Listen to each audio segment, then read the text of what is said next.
Gestational diabetes ಇದ್ದಾಗ ಪಾಪ ಹುಟ್ಟಿದ ನಂತರ ಏನ್ ಮಾಡ್ಬೇಕಾಗಿದೆ, ಫಾಲೋ ಅಪ್ ಹೇಗ್ ಮಾಡ್ಬೇಕು ತಾವು?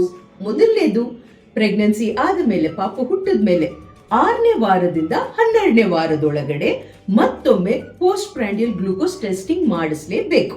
ಆಗ ನಿಮಗೆ ಶುಗರ್ಸ್ ಕಂಟ್ರೋಲ್ ಆಗಿದೆಯಾ, ಇನ್ನ ಎಲಿವೇಟೆಡ್ ಇದೆಯಾ ಗೊತ್ತಾಗತ್ತೆ.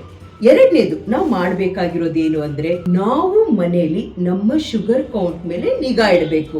ಯಾಕಂದ್ರೆ ಎಷ್ಟೋ ಸರಿ ನಾವು ಅನ್ಕೊಂಡಿರ್ತೀವಿ ಹೆಂಗಿದ್ರು ಡೆಲಿವರಿ ಆಯ್ತಲ್ಲ, ಜೆಸ್ಟೇಷನಲ್ ಡಯಾಬಿಟಿಸ್ ಹೊಟ್ಟೋಗಿರತ್ತಂತ.